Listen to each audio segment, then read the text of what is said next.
चिंता नको करू, मी आत्ताच कोणाला तरी मदतीसाठी बोलवून आणते. दीपू, तू 5 मिनिट आई जवळच बस. हा दीदी, ठीक आहे. सरिता पळत पळत शेजारी राहणाऱ्या विक्रमच्या घरी जाते आणि जोरात दरवाजा वाजवते. विक्रम अंकल, दरवाजा उघडा ना लवकर. विक्रम अंकल, दरवाजा उघडा ना. विक्रम अंकल. 2 मिनिटांनंतर विक्रम दरवाजा उघडतो. अंकल, आई अचानकपणे बेशुद्ध झालीये. प्लीज तुम्ही येऊन तिथं मदत करा ना. विक्रम आणि सरिता दोघेही पळत पळत सरिताच्या घरी येतात. सरिताची आई अजूनही बेशुद्धच आहे आणि सरिताचा लहान भाऊ दीपू रडत रडत तिच्या डोक्यावरनं हात फिरवत असतो. विक्रम लगेच ॲम्ब्युलन्स बोलावतो आणि मग सगळेजण हॉस्पिटलला पोहोचतात. तिकडे सरिताची आई ॲडमिटच होते. सरिता एका बेंचवर बसलेली असते तेव्हा तिच्या बाजूला विक्रम येऊन बसतो. सरिता, तू ठीक आहेस ना? अंकल, आईला ठीक होण्यासाठी किती वेळ लागेल? डॉक्टरांनी सांगितलंय तुझ्या आईला हृदयविकाराचा झटका आलाय. त्यांच्या हृदयाचं ऑपरेशन करावं लागेल आणि 1 महिन्यासाठी तिला ऍडमिट करावं लागेल. आता आम्ही काय करणार अंकल? मी तुला पूर्ण मदत करायचा प्रयत्न करीन, पण ऑपरेशन खूपच महाग आहे. एवढे पैसे तर माझ्याकडे पण नाहीयेत. डॉक्टर आजच पैसे जमा करा म्हणून सांगतायत, नाहीतर ते उपचार सुरू करणार नाही. पण आम्ही पैसे कुठून आणणार? सरिता आणि विक्रम दोघे मिळूनही ऑपरेशनचे पैसे जमा करू शकत नाहीत आणि डॉक्टर सरिताच्या आईचा इलाज करतच नाहीत. सरिताच्या आईला परत घरी आणलं जातं आणि दुसऱ्याच दिवशी त्यांना पुन्हा हृदयविकाराचा झटका येतो आणि त्यांचा मृत्यू होतो. सरिता आता या जगात एकटीच राहते आणि त्यासोबत तिच्या डोक्यावर दीपूची जबाबदारी पण येऊन पडते. ती नदी किनारी बसून आपल्या परिवाराचा विचार करत असते. वेळ कोणती गोष्ट कशी दाखवते. 1 वर्षापूर्वी आमचं हसतं खेळतं कुटुंब होतं. किती आनंदी होतो आम्ही. बाबा रात्री ऑफिसवरून यायचे, आमच्यासाठी खेळणी आणायची आणि आई स्वादिष्ट जेवण बनवून ठेवायची. मी आणि दीपू खूप भांडणं करायचो आणि ते आम्हाला रागवायचे. आम्ही सगळे मिळून जेवायचो, हसायचो आणि फिरायला जायचो. माझ्या बाबांची मी लाडकी होते. पण त्या रात्री सगळं बदललं ज्यावेळेस बाबांचं रस्त्यावरती ऍक्सिडेंटमध्ये निधन झालं. आता ह्या जगामध्ये माझं दीपू शिवाय कोण आहे? पण मला हिमतीने लढावं लागेल आणि दीपूसाठी जगावं लागेल. आमच्या जवळ आमच्या आई वडिलांचं घरच राहिलंय. सरिता आपल्या घरी पोहोचते तेव्हा तिला दिसतं की दीपू घराच्या बाहेर उभा राहून रडतोय. काय झालं दीपू? विक्रम अंकल कुठं आहेत? ते तर तुझी काळजी घेत होते ना? तेव्हाच विक्रम घरातून घराचे पेपर्स घेऊन येतो आणि ते सरिताला देऊन टाकतो. ही घे तुझ्या घराची कागदपत्र. हे घर आता माझं आहे आणि तुम्ही दोघं इथे राहू शकत नाही. चला, आपलं सामान सुमान बांधा आणि इकडनं निघून जा. सरिताचा आपल्या डोळ्यांवर विश्वास बसत नाही. ती विक्रम अंकलवर खूप विश्वास ठेवायची, पण त्यांच्यावर गुदरलेल्या परिस्थितीचा फायदा उचलून त्याने सरिताचं घर स्वतःच्या नावावर करून घेतलं होतं. सरिता आणि दीपू आता बेघर झाले होते. सरिताकडे आता काहीच मार्ग उरला नव्हता. ती एकटी लढू पण शकत नव्हती. ती दीपूला घेऊन रस्त्याच्या कडेला जाऊन बसून राहिली. ताई, आई बाबा कुठे गेलेत निघून? ते आपल्याला न्यायला का नाही आले? ते आपल्याला जेवण का देत नाहीत? ताई, मला खरंच खूप भूक लागलीये. तू काळजी नको करूस दीपू. आई बाबा कुठे नाहीत गेले. ते प्रत्येक वेळी आपल्या सोबत आहेत आणि आपल्याला बघतायत. फक्त आपल्या जवळ येऊ शकत नाहीत. पण मी आहे तुझ्या सोबत आणि नेहमी राहील. आता तू झोपून जा. उद्या मी नक्की तुला चांगलं काहीतरी खाऊ घालेल. सरिता दीपूला फार कष्टाने झोपवते. त्यानंतर ती आजूबाजूच्या हॉटेल्समध्ये जेवण मागायला जाते. सगळे हॉटेलवाले तिला पळवून लावतात. त्यानंतर ती रामधारीच्या हॉटेलवर पोहोचते. अंकल, 2 दिवसापासून काहीच नाही खाल्लं. प्लीज काहीतरी खायला द्या ना. Please uncle. काय माहित कुठून येतात पळून. निघात इथून. आमच्याकडे फुकटचं खायला घालायला पैसे वर नाही आलेत, भिकारी कुठले. त्याच वेळेला हे सगळं बोलणं हॉटेलचा मालक रामधारी ऐकतो. तेव्हा तो येऊन सरिताची विचारपूस करतो. काय झालं मुली? एवढ्या रात्रीची तू इथे का आली आहेस? मी आणि माझा भाऊ 2 दिवसापासून उपाशी आहोत. प्लीज काहीतरी खायला द्या. ठीक आहे, आत्ता देतो. तुला लाज नाही वाटत? एका भुकेलेल्याला असा पळवून लावतोस? जा, तिच्यासाठी काहीतरी घेऊन ये. सांग मला मुली, तुझ्या बरोबर काय झालंय? सरिता रामधारीला आपली संपूर्ण कहाणी सांगते. सरिताची कहाणी ऐकून रामधारीला खूपच दया वाटते. तो म्हणतो, सांग, मी तुला आणखी कशी काय मदत करू शकतो? मला स्वतःहून पैसे कमवायचे आहेत। माझ्या आईने खूप चांगले मला छोले कुलचे बनवायला शिकवले आहेत। मला त्यालाच बनवून विकून पैसे कमवायचे आहेत, पण माझ्याजवळ हे काम सुरू करायला पैसे नाहीयेत। जर तुम्ही मला ह्याच्यामध्ये मदत करू शकला तर तुमचे एहसान मी आयुष्यभर नाही विसरू शकणार। रामधारी सरिताला काही पैसे आणून देतो आणि म्हणतो, तुझी हिम्मत खरंच दाद देण्यालायक आहे। तू कधीच आयुष्यात हार म्हणून मानत नाहीस। आपल्या आई वडिलांना गमावल्यानंतर आणि आपल्या शेजाऱ्याने दगा दिल्यानंतर तुला स्वतःचं काम सुरू करायचंय। मी तुला पूर्ण सपोर्ट करीन। मी हे सगळं माझा भाऊ दीपू याच्यासाठी करतेय। जर तो नसता तर मी माझ्या आयुष्याचा त्याग केला असता। मला तुम्हाला अजून एक गोष्ट मागायची आहे। हा बोल ना। मी हॉटेलच्या बाहेर एक जुनी सायकल ठेवलेली पाहिली आहे। मी त्याला पण घेऊ शकते का? मी त्यावरच माझा छोले कुलचेचा बिझनेस करेल। ठीक आहे, मी ती रिपेअर करून तुला उद्या सकाळी देऊन टाकीन। अशा प्रकारे रामधारीच्या मदतीने सरिता छोले कुलचे बनवायला सुरुवात करते आणि ते सायकलवरून विकायला सुरुवात करते। ती आपल्या छोले कुलच्यांचं नाव रामधारी छोले कुलचे ठेवते आणि तिचे छोले कुलचे फारच चविष्ट असतात आणि ते बनवण्यासाठी खूप सारे लोक सरिताला स्वतःच्या घरी बोलवतात। रामधारी सरिताचा वाढणारा बिझनेस बघून खूप खुश होतो आणि त्याला सरिताचा अभिमान वाटतो। सरिता रामधारीला आपल्या मोठ्या भावाप्रमाणे मान देत असते आणि हळूहळू त्याचे सगळे पैसे चुकते करते। सरिता जेवढे पैसे कमवत असते तून दीपूला सुद्धा चांगल्या शाळेमध्ये घालते आणि त्याला खूप शिकवते। सरिता 28 वर्ष सायकलवर छोले कुलचे विकत असते आणि तिचा भाऊ दीपू खूप शिकतो आणि फार मोठा ऑफिसर बनतो। दीपू सरिताला आपल्या आईच्याच जागी मानत असतो आणि आपल्या यशाचं श्रेय सरितालाच देत असतो। दीपू ऑफिसर झाल्यानंतरही सरिता छोले कुलचे विकणं बंद करत नाही, कारण याचमुळे तर ती स्वतःच्या पायावर उभी राहू शकली होती। ती पूर्ण शहरामध्ये सायकलवर रामधारी छोले कुलचे विकणारी म्हणून प्रसिद्ध झालेली असते आणि दुसऱ्या शहरातले लोक सरिताच्या हातचे छोले कुलचे खाण्यासाठी त्या शहरात येत राहतात। नरेंद्र दिल्लीमध्ये टॅक्सी चालवायचा। तो दररोज नवीन दिल्लीच्या स्टेशनवर उभा राहायचा आणि स्टेशन मधून बाहेर पडणाऱ्या लोकांना तो विचारायचा की त्यांना कुठे जायचं आहे। कुठे जाणार अंकल? अंकल असेल तुझं बाप, मला भाऊसाहेब म्हणत जा। ठीक आहे भाऊसाहेब, तुम्ही कुठे जाणार? झंडेबालामला जाईल, हनुमानजींचं दर्शन करायचंय। मी तुम्हाला दर्शन करून देईल ना, चला टॅक्सीमध्ये बसा। नरेंद्रचा रोजच अशा प्रकारच्या लोकांची पाला पडायचा। नरेंद्रला सगळं काही झेलायला लागायचं। नरेंद्र कायम प्रयास करायचा की तो रात्री 9 वाजतापर्यंत तो घरी पोचू। अरे आला तुम्ही? नाही, मी नाही आलो, माझं भूत आलंय। दीपक आणि कांचन झोपली का? नाही, ते दोन्ही भूत अजून पण जागलेले आहेत, टीव्ही बघत आहेत। म्हणतात की त्यांचा आजचा होमवर्क खूप कठीण आहे, म्हणून तुमच्या हेल्पची गरज पडेल। हेल्प काही नसतं, हेल्प असतं। हो, तेच बोलत आहे। काश मी लग्नाच्या आधी थोडं डोकं लावलं असतं, नाहीतर मी कमीत कमी एखाद्या ग्रॅज्युएट मुलीसोबत तर लग्न केलं असतं। आता दिवसभर काम पण मीच करो आणि त्या दोघा भूतांना पण मीच शिकवत बसू।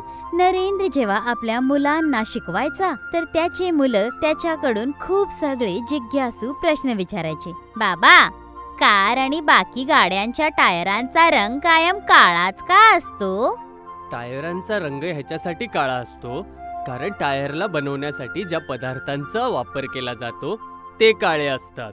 बाबा, काही ढग काळे आणि काही ढग पांढरे का असतात? काळ्या ढगांमध्ये पाणी जास्त असतं, ते सूर्याच्या सगळ्या रंगाच्या प्रकाशाला अवशोषून घेत असतात, त्यामुळेच काळे दिसायला लागतात। तसंच पांढऱ्या ढगांमध्ये पाणी कमी असतं, ते प्रकाशाच्या सगळ्या रंगांना रिफ्लेक्ट करत असतात, त्यामुळेच ते पांढरे दिसायला लागतात।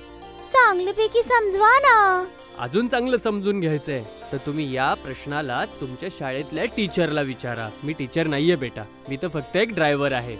पोरांना झोपवून नरेंद्र जेवणासाठी बसला। सरकारी शाळेंमध्ये टीचर मुलांवर चांगलं लक्ष देत नाहीत। तुम्ही ह्यांचं ऍडमिशन कुठल्या चांगल्या इंग्लिश मीडियम मध्ये करून द्या ना, जिथे प्रत्येक मुलावर लक्ष दिलं जातं। मी प्रयत्न तर करतो, पण कमाईमध्ये काही बढोतरी होत नाहीये. कॅब आणि ऑटो इतके झालेले आहेत की सवारी भेटतच नाहीये.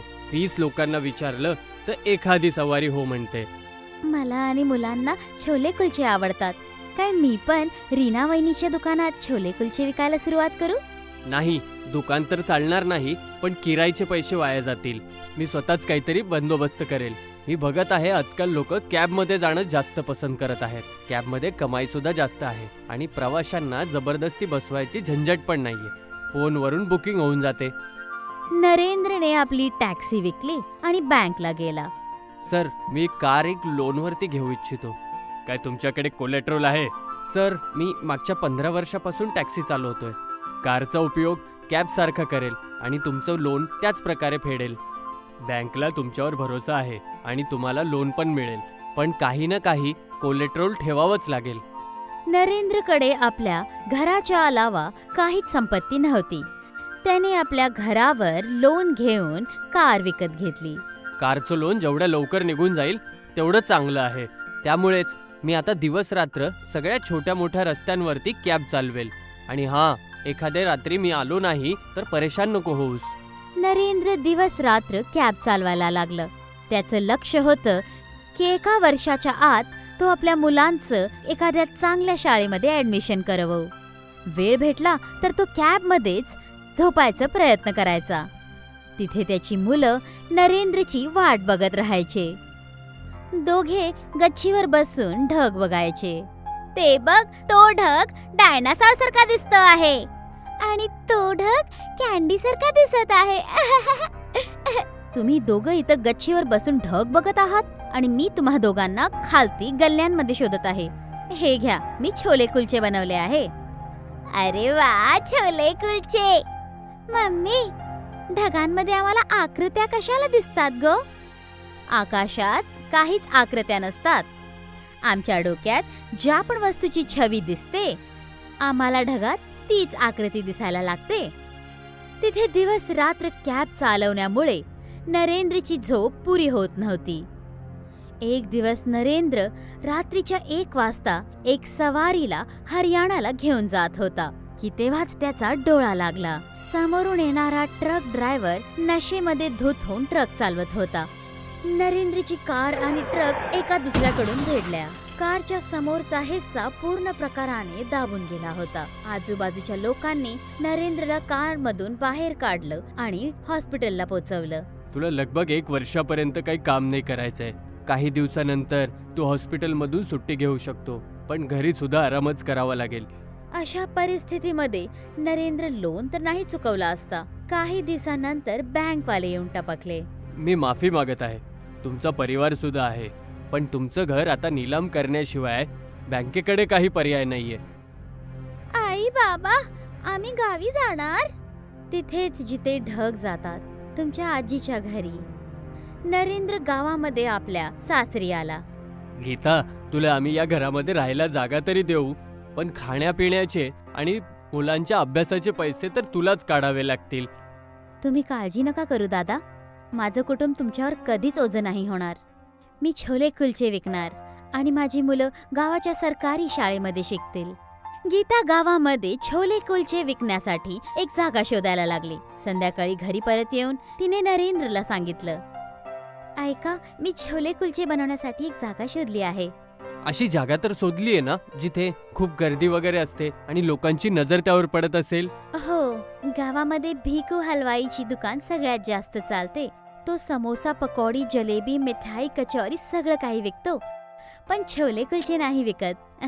मी त्याच्या बरोबरच एक स्टॉल लावेल. गीता दुसऱ्या दिवशी भिकू हलवाईकडे पोचली. राम राम काका. राम राम गीता बेटी, खूप दिवसानंतर गावात आलीयस. लेकरं बाळ सगळे बरोबर आहेत ना? हो, मुलं बाळ तर ठीक आहेत, पण माझ्या नवऱ्याचा ऍक्सिडेंट झाला आहे, म्हणून आता मी गावातच राहणार आहे. मी तुम्हाला हे विचारायला आले होते की मी तुमच्या दुकानाच्या बाजूला छोल्या कुलच्यांचा स्टॉल लावू का? हो, लावून टाक. मी तर छोले कुलचे विकतच नाही, त्यामुळे मला तर काही त्रास नाहीये. पण मला नाही वाटत की गावातले लोक माझं सामान सोडून तुझे छोले कुलचे खातील.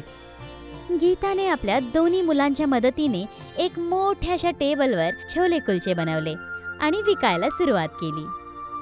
या या या, बारातीत नंतर जा, पण पहिला छोले कुलचे खा. गावामध्ये कोणीच छोले कुलचे नाही विकायचं, म्हणून गीताचा कारोबार खूप चालायला लागला. आता जे ग्राहक भिकू हलवाईच्या दुकानात येत होते ते आता छोल्या कुलच्यांचा पण आनंद घ्यायला लागले. जसं जसं गीताची कमाई वाढायला लागली तसं तसं भिकू हलवाईला गीता अडखळत होती. माझे सगळे ग्राहक हिचे ग्राहक बनलेत. समजतच नाहीये की आता काय करू. तिथे गीताची कमाई वाढली तर तिने आपल्या भावाचं घर सोडलं आणि भाड्यावर एक घर घेतलं. मला माफ कर गीता. मला असं वाटत होतं की जास्त शिकलेली नाहीयेस, त्यामुळे तू काहीच नाही करू शकत. पण तू तर तुझ्या दमावरती घर सांभाळून घेतलंस. तुमच्या कर्मशीलतानेच मला प्रेरणा दिली आहे हो. तिथे भिकू हलवाई म्युन्सिपॅलिटीच्या ऑफिसमध्ये पोहोचला. त्याने म्युन्सिपॅलिटीच्या अधिकारीला रिश्वत देऊन म्हटला, माझ्या दुकानाच्या जवळच एका रस्त्यावर गीता नावाची एक बाई छोले कुलचेचा स्टॉल लावत आहे. तिला हटवून टाका. 2-4 अजून दुकाने सुद्धा हटवून टाका, म्हणजे तिला असं नाही वाटलं पाहिजे की तिचं दुकान कोणीतरी विशेष रूपाने हटवलंय. दुसऱ्या दिवशी म्युन्सिपॅलिटीचा अधिकारी तिथे जाऊन पोहोचला. दिल्लीचे मशहूर छोले कुलचे. कितीचे आहेत छोले कुलचे? 20 रुपयाचे आहेत. एक प्लेट मला पण खाऊ घाला. छोले कुलचे खाल्ल्यानंतर अधिकारी बोलला, तुमचे छोले तर चांगले आहेत, पण तुम्हाला आपला कारोबार इथून हटवावा लागेल, कारण आम्ही रस्त्याच्या किनाऱ्यावरचे सगळे अतिक्रमण हटवत आहेत. आता राहू द्या साहेब. जर काय मी इथून हा कारोबार बंद करील तर माझी रोजीरोटी नाही चालणार. तुम्ही किरायावरती कुठले दुकान घेऊन टाका. साहेब, माझा नवरा आजारी आहे. त्यांच्या औषधांचा खर्च, घरचं भाडं, मुलांच्या शाळेची फीस, ह्या सगळ्या गोष्टींमध्येच पैसे निघून जातात. मी दुकान भाड्यावर घेऊ नाही शकत हो. तर मला नाही माहिती. कुठे पण जा, पण इथून आपलं सामान हटवा.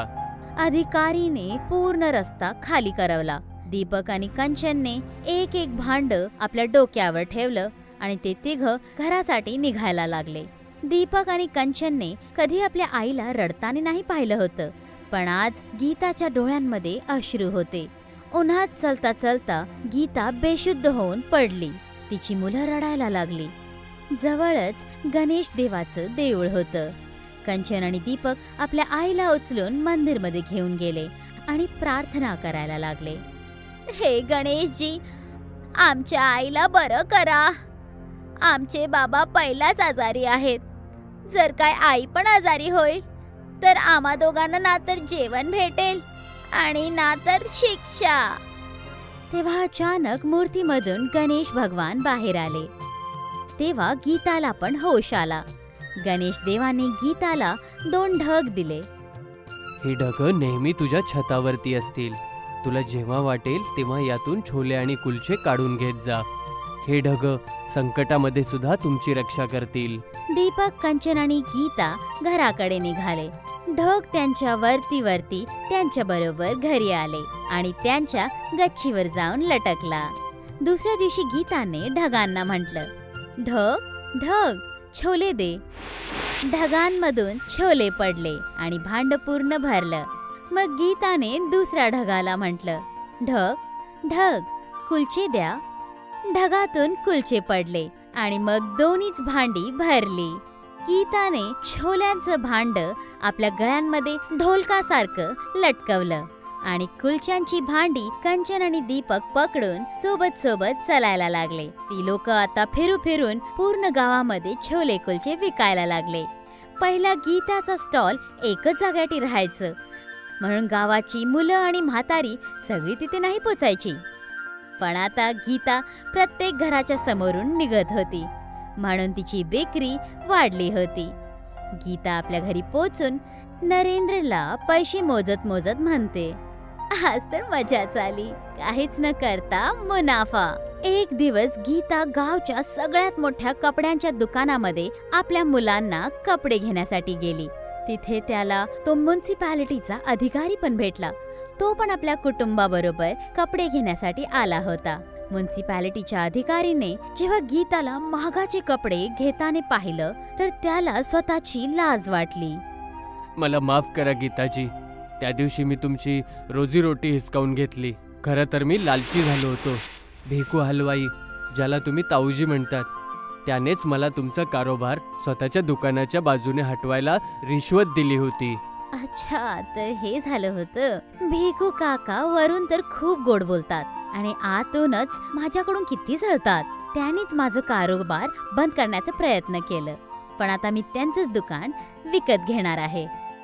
गीता दुकानदाराच्या मालकाकडे पोचली आणि तिने दुप्पट भाड्याची पेशकश केली. दुकानाचा मालक ताबडतोब भिकू हलवाईकडे पोचला. भिकू भाऊ, तुम्हाला उद्या दुकान रिकामं करावं लागेल. कोणी अजून 2 गुना किरायावरती ही दुकान किरायाने घेतली आहे. पण ती कोण आहे जो एवढं जास्त किराया द्यायला तयार आहे? गीता, छोले कुलचेवाली. पण मी तुमचं दुकान खूप वर्षापासून चालवत आहे. तुम्ही एकदम मला नाही हटवू शकत. मला काही नाही ऐकायचंय. तू दुकान रिकामं कर. जसं एकदा डोळ्यामध्ये अश्रू घेऊन गीताला आपलं स्टॉल हटवावं लागलं होतं, त्याच प्रकारे आज भिकूलाही आपली दुकान खाली करावी लागली. भिकूला गाववाल्याकडून कळालं होतं की गीताच्या गच्चीवर ढग होते, ज्याच्याकडून ती छोले कुलचे मागायची. ढग तर आहेत, उडवून टाकू. भिकूने एक खूप मोठा आणि ताकदवर फर्राटा पंखा बनवला आणि ढगांना उडवण्याचा प्रयत्न केला. ढग खूप दूरपर्यंत जाऊन उडले, पण ते परत उडून भिकूच्या डोक्यावर आले आणि मोठे मोठे बर्फ पडायला लागले. भिकू पळत पळत तिथून निघाला, पण त्याच्या अंगावर बर्फाची धमाधम वर्षा होत होती. अरे बापरे, कोणीतरी वाचवा, कोणीतरी वाचवा मला. गीता बेटा, मला वाचव. मी तुझ्या पुढे माझा हात जोडतो आणि यापुढे मी तुझ्या रस्त्यात कधीच नाही येणार. तेव्हा गीताने ढगांना म्हटलं, ढगांनो, गच्चीवर परत या. ते ढग गच्चीवर परत आले आणि तेव्हा जाऊन भिकूचे प्राण वाचले.